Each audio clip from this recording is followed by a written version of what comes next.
Hey, what's up YouTube? This is the Alchemic coming at you today with the Shaman, Warlock, and Warrior cards. Let's jump right into it. Gadgetzan card review continues here. Call in the finishers, 4 mana summon 4 1/1 Murlocs, and I think we have no, they're not there. Okay, I think they're just generic Murlocs. Anyway, Shamans aren't really the Murloc Paladin. They're not really the Murloc class, and especially a swarmy type of Murloc. Like mid-range Shaman's just good. Okay, let's just leave it at that. That's how we'll judge these next cards, okay? This doesn't help mid-range Shaman. This card is bad. 0 out of 10, Kappa. Yeah, anyway, I don't think this is going to be that good. They wanted to put it in, I guess, End of Refin is awesome, which is only going to be around for 4 more months. I don't really see the synergy with Shaman, but it's a weird direction to take it, especially since Spirit Claws is released, and we're seeing like, well, okay, Spell Power Totem, you know, Azure Drake, Blood Mage Thanos. Hey, that's where they want Shaman, but I guess that's not. But anyway, so this is never gonna see it play in constructed. This card's just not good. This is like 4 out of 10. Let's say it equipped a random Spirit Claws. Well, then this is 1 million out of 10. Like honestly. Spirit Claws are just stupid. Stupid. Should not be a card. Jade Lightning. 4 mana, heal 4 damage, summon a Jade Golem. Depends on how good a Jade Golem is. And, I mean, Shaman has a ton of deal damage cards. Lightning Bolt is already really good, right? That just overloads 1. You can do this pretty much the same thing. Since, you know, good Shaman players are always rolling Spell Power Totem anyway, right? So you can just do that. Depends on how good Jade Golem is. We don't know that, but I think Jade Golem's going to be pretty good. So this card might be pretty good. I think you still play it, though, because it's a burst that can hit face. Hey, mid-range Shaman can hit face. Oh, okay. Let's beat for some freeze mages with this, yeah. I think this card is actually, in all honesty, I think it's like a 7 out of 10. It's going to be played in Jade Shamans. But, you know, it's a damage thing that can go to face, and Shaman's already really powerful. And, you know, I don't think 4 months of mid-range Shaman is going to happen. They're going to definitely step in and nerf cards. But the problem with mid-range Shaman's strength is that we don't know what cards to nerf. Because some people are thinking like, oh, Thing from Blow's OP. And then some people are saying, oh no, Mana Tide and Flame Tongue are OP. And I'm thinking, you know, people like me, I think Tunnel Trog and Totem Golem. But it's like, there's just too many cards to nerf to actually make it, you know, playable. It still should be playable, just not broken. And it's broken right now. So, degenerate, absolutely degenerate. And the last Jade Golem card is Jade Chieftain, Battlecry, 5 mana 5/5, or 7 mana 5/5, Battlecry, summon Jade Golem and give it Taunt. This is a cool interaction because Jade Golems are supposed to pile up. But the thing is, there's only 3 Jade Golem cards like this, right? There's like there's 2 neutrals, and then there's 3 per class. So you're getting like, you can only play like a total of what, like 6 plus 2 is 8. You can only play 9 Jade Golem cards in your deck, basically. And the only thing that can hit 30/30 is Druids. So, Jade Golems are probably not as strong as they seem to be, you know? Because you play maybe like a third of the cards in your deck, let's say, right, are Jade Golem related. And only one class can go infinite. So, you know, can actually hit 30/30. So once you hit the 9/9 Jade Golem, like, you're dead. And I don't know if this card's going to be really good because mid-range Shaman is already really consistent, and it doesn't need Jade Golem's cards. And thinking towards the future, we don't think that Jade Golem cards will be released in the future. Because, you know, the same way, like, oh, we don't think Cthulhu cards are going to be released in the future because, you know, Whispers of the Old Gods was the Cthulhu expansion, and if that doesn't have enough support for Cthulhu, then Cthulhu will never have enough support. So, like, the same thing here. Like, I don't think overall Jade Golem cards are cool, and they seem to be pretty powerful. But the thing is, you can actually just run out of Jade Golem cards to play, and that's not good. But this card is a solid card. In Arena, it's not going to be that good, which is probably the only place it's going to be played. Yeah. I think I would give this like a 5 out of 10. Because it's actually a pretty good body, and giving the taunt to the Jade Golem is actually a really cool interaction. We got devolve, which is 2 mana, and transforms all enemy minions into random ones that cost 1 less. Wow, Hex wasn't enough removal. Okay, we're going to give Shaman this. I think this card's actually really good. this card is probably really, really good because if it gives Shaman like more ways to remove cards. Shaman has trouble with stuff like there's the Hamster's N'Zoth Murloc Paladin from BlizzCon 2016 was actually really good. I actually had a really good time against Shaman with this deck. And this card literally just throws your strategy out the window because all your death rattles are gone, all your Murlocs are gone, so you're dead. That's all I can say. But yeah, this card's actually really good. I think this card's really good. It's only a problem if you run against Astral Druid because they just get 9-drops, which don't matter anyway because they're playing Deathwing and stuff like that. So this card's only irrelevant against Astral Druid, but this is almost like an AoE. Like, actually, it is an AoE, but, like, it's almost like, it doesn't actually remove the minions, but it removes their effects, and that's kind of what's relevant in the game. The stats you can probably deal with anyway, as a mid-range Shaman, since you're playing Spirit Brokeback Claws, you're playing Lightning Storm and stuff, so you can probably remove everything. It's just, the thing is, Shaman only suffers when they run out of hexes against, and the opponent throws down the last big thing that you can't hex and you don't have, like, Lightning Bolt for. And that actually patches up the hole. So I think this card's actually really good. This card's actually really insane. Anyway, next we got Jade Claws. Wait, hold on. Got 1, 2... Oh, okay, yeah. This is the third card. Jade Claws, the thing is, mid-range Shaman already plays Spirit Claws, so... Moving on, this card is a 5 out of 10. It has potential. If Spirit Claws gets nerfed into Oblivion, I hope it does, because I actually hate that card with a passion. And I hate Totem Golem with a passion. And Maelstrom Portal. But yeah, this card's a cool interaction. Overload 1's probably not necessary because, like I said, you only can play like 9 Jade Golem cards. So you're never really going to hit the 10-10 mark. Anyway. Or actually no, because Aya Blackpaw summons 2. So I guess you could hit the 10-10 part.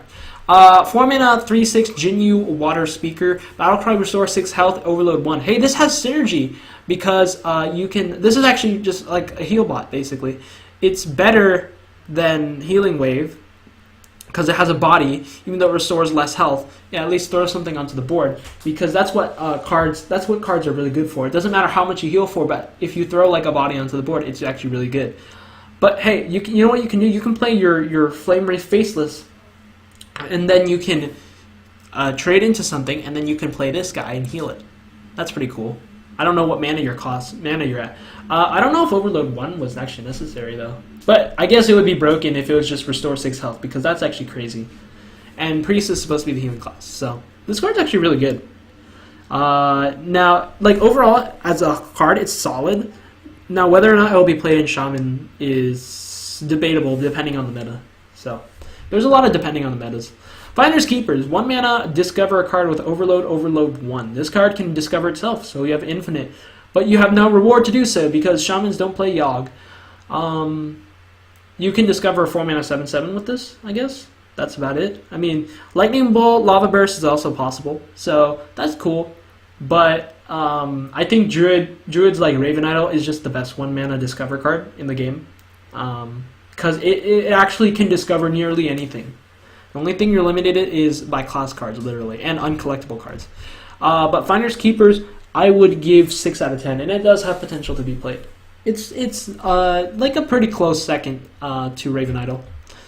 But obviously we're comparing classes, and this is not going to work. Lotus Illusionist, 4 mana 3/5. After this minion attacks a hero, transform it into a random 6-cost minion.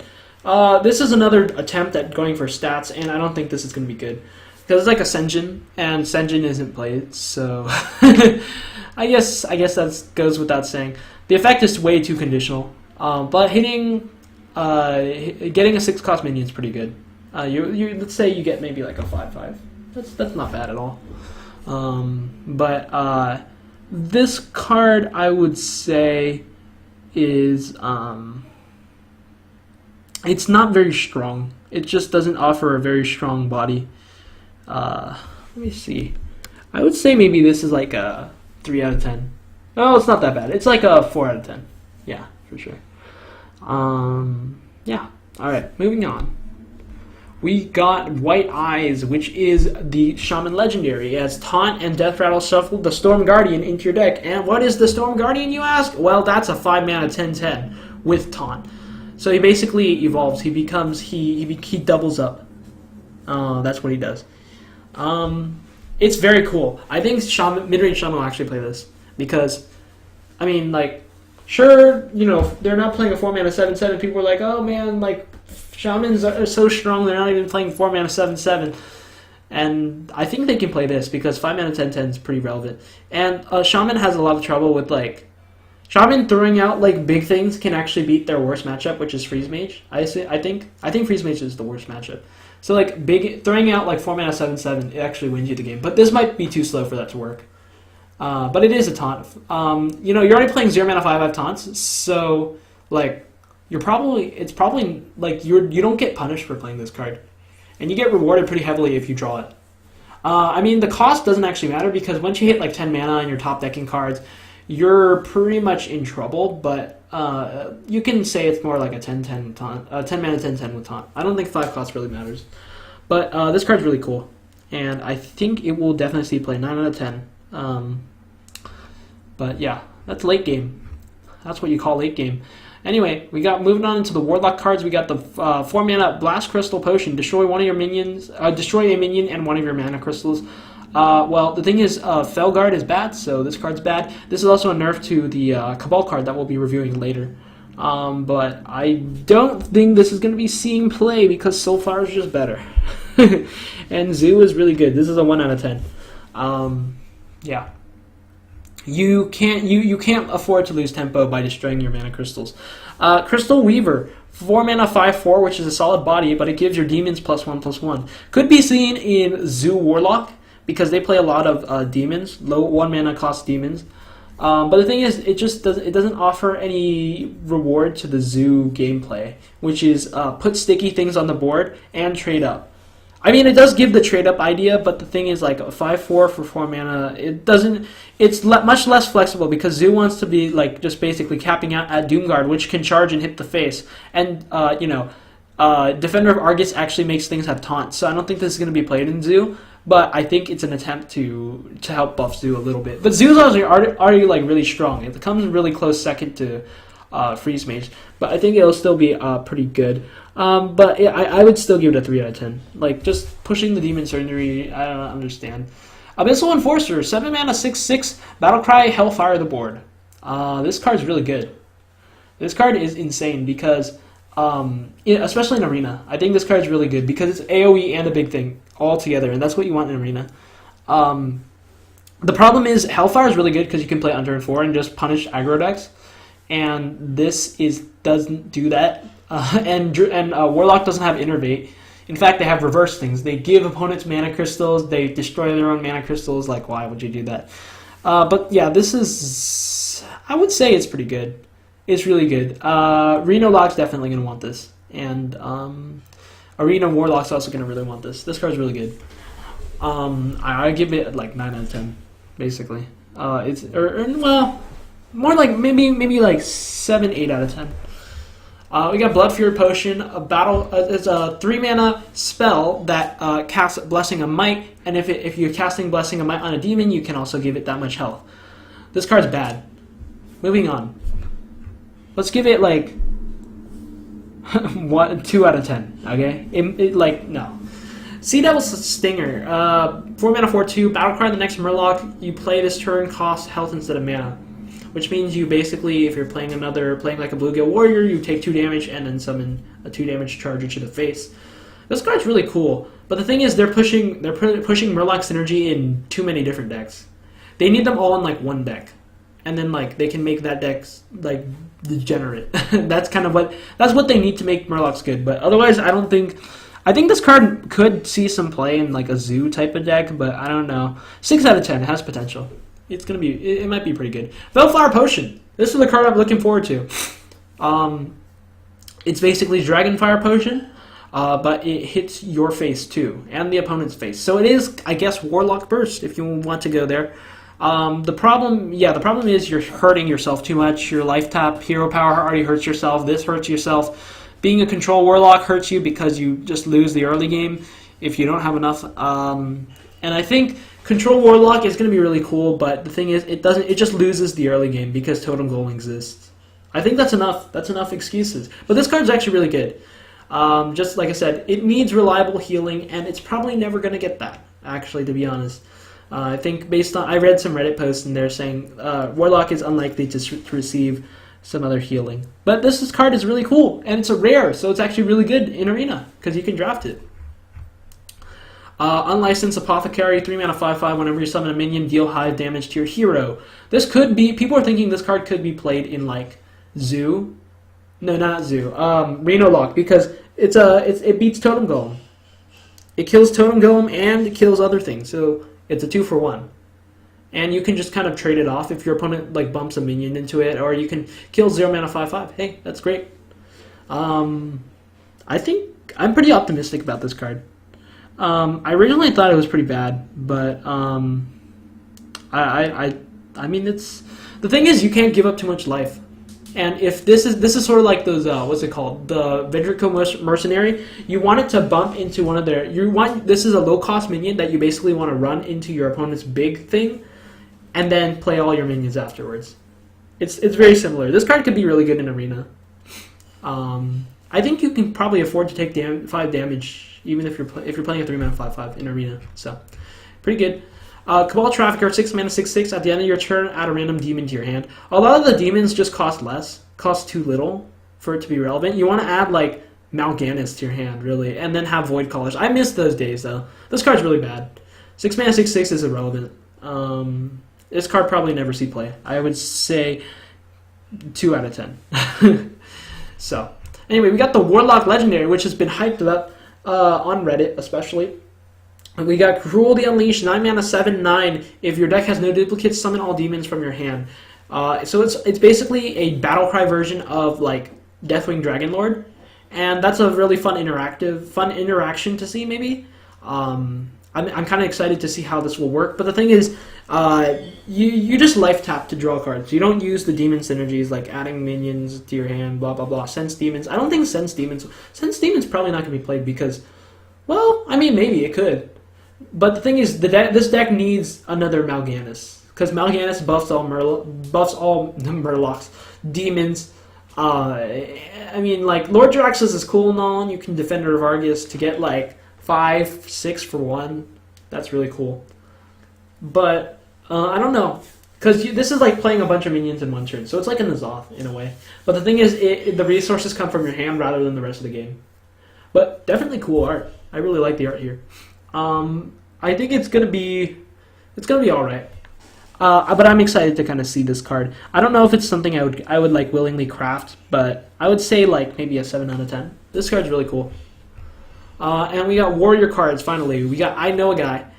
He discovers a taunt minion, and I don't know how good, because warrior doesn't have exclusive good taunt minions, and taunt warrior is just really bad because like maybe like dragon decks.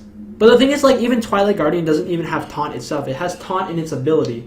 So this won't discover Twilight Guardian. This won't discover, like, well, I guess, never mind, yeah. It won't discover Twilight Guardian, so, yeah. And a lot of the constructed taunt minions are just bad. Chill Maul's alright. That's about the best you can get. I mean, like, if you're playing a N'Zoth warrior, right, you got Chill Maul, you could play Chill Maul, you could play, because you can't discover Tyrion, this card's bad. So, I give this a 2 out of 10. Just play the taunt minion that you want, honestly. Unless you're already playing it. Public Defender, 2 mana 0/7, bad. Shield Bearer is really bad. Anyway, moving on. 0 out of 10 for that rating. 4 mana 4/3. Grimy Gadgeteer. I originally thought this was really bad, but +2/+2 is actually not terrible. Now that I think about it, it's very similar to Shaky Zip Gunner. The thing is, this is not a death rattle, and because you can get it off multiple times, and it's a 2/2, and it gives you 2/2. But the thing is, the body is kind of weak. So, are you willing to wait one more turn and then possibly get more value, or are you just going to go for your 3/3 and that's I guess the choice between playing them. But this is not very good. No, this is actually really good. I don't know what I'm saying. I think this card's actually pretty good. Yeah, originally I thought it was gonna be like a 5 out of 10. I think it's more like a 7 or 8 out of 10. It's pretty playable. Stolen Goods. 2 mana, give a random minion taunt in your hand, +3/+3. This card's too situational. It's sort of like you want to look at your deck and like besides maybe like first 6 to 8 cards, you want to make sure that any card that you draw, you're happy drawing in top deck mode. And this is not one of them because this is a 2 mana do nothing, and that's not what you want. Even in a tempo deck, and Warrior's not really a tempo deck. Warrior's either control or aggro. You just choose one. So, yeah, this card is going to be a 1 out of 10. We got Grime Street Pawnbroker, gives a random weapon in your hand +1/+1 with a battle cry. This card's actually not bad. It could see play in Pirate Warrior, for sure. I don't know if it's going to see play in Control Warrior or Tempo Dragon Warrior, because you don't really care about that, and synergy is more important in Dragon Tempo Warrior. 3 mana 3/3 is weak, but I mean I'm kind of optimistic. I think this could see play in Pirate Warrior because upgrading your weapons is why you're playing Bloodsteel Cultist. But the thing is, this doesn't upgrade them when they're equipped, so that's the only problem. But I think I kind of this card is a little overrated. I think it's or underrated. I gave it a 7 out of 10. I think Arcanite Reaper to deal 18 damage. Hey, that's pretty good. So that's all right. Alley Armorsmith, 5 mana, 2/7 taunt. Whenever this minion deals damage, gain that much armor. This card's pretty cool. I like it, but it's just a little weak because it has 2 health.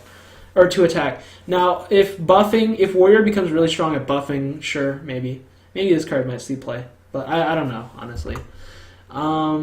Yeah, I give it a 5 out of 10. Yeah, it has potential. Depends if like Priest becomes really good, because Priest can just kill it. But if you hit I guess if you hit at least +2, so then you're dealing quite a bit of damage. Or +2 attack, you're dealing quite a bit of damage. So you're gaining a lot of armor. Sleep with the Fishes. Warrior finally has AoE. 2 mana, deal 3 damage to all damaged minions. The thing is, this requires you to use like a Whirlwind or a Ravaging Ghoul, and then like... But it is cool because it's like situational AoE type of thing. I don't know what it really targets in particular, but it's a cool idea. That's for sure. I rated it a 2 out of 10 though, because Brawl is just better. But because this doesn't, if it was like reversed, which would be more like Rogue card, but then it can't cost 2, it'd have to cost like 4, and then it would be unplayable. So, but it's a cool idea, I think for sure. Like situational AoE that can hit all minions on both sides of the board, but it could hit all minions, but it doesn't in some cases. Brass Knuckles.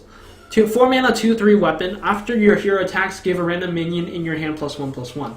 I think this card's really bad. Rip Deathbite. I think that's all I have to say. That's actually the only comment I really have. Rip Deathbite. I really like Deathbite, honestly. Did I forget to rate this? I would say this is like a 1 out of 10. I don't think it would ever be played. Hobart Grapple Hammer. This is the last card of this video. 2 mana, 2/2. Give all weapons in your hand and deck +1 attack. Think it needs to be +1/+1, and it will be degenerate. But this card is actually really good.